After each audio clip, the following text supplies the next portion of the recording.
It was an emotional farewell for 9-year-old Kelsey Ferrigan, the little girl who was killed at her home on Job Lane in Spanish Town, St. Catherine in May. As Jamaica Maitland reports, the church could not contain the number of mourners who showed up to support the family.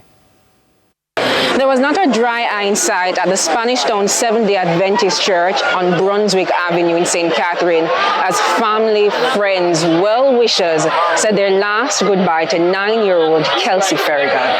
Today, it's very devastating. When I come, I just feel sad. Really, really sad. It takes a toll on all the family, actually. So, losing our loved one, baby that's turned up and down in the house, in the yard.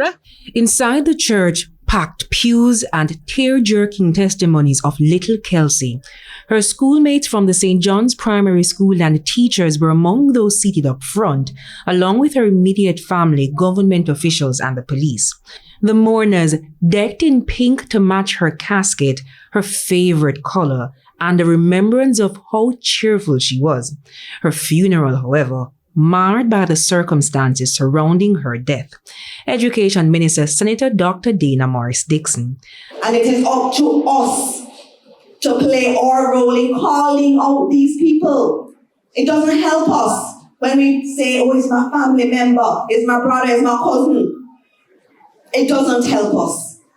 And so we have to commit as a country, as a people, not to have this perpetuate. According to the police, Kelsey was strangled at her Job Lane home on Friday, May 9. Family friend 30-year-old Giovanni Ellis was the main person of interest. He was killed by the police on Monday, May 12 in Clarendon. The police say the case is closed. And there was no doubt around our findings as to the person who was responsible. No doubt, absolutely no. Member of Parliament for St. Catherine Central Olivia Grange charged the mourners to be more aware of their children's surroundings. Don't watch and don't say anything. Don't know something and don't say anything. Each and every one of you today, you have a responsibility. And Jamaica is depending on you. Thank you. Jamaica Maitland, TVJ News. The police in Clarendon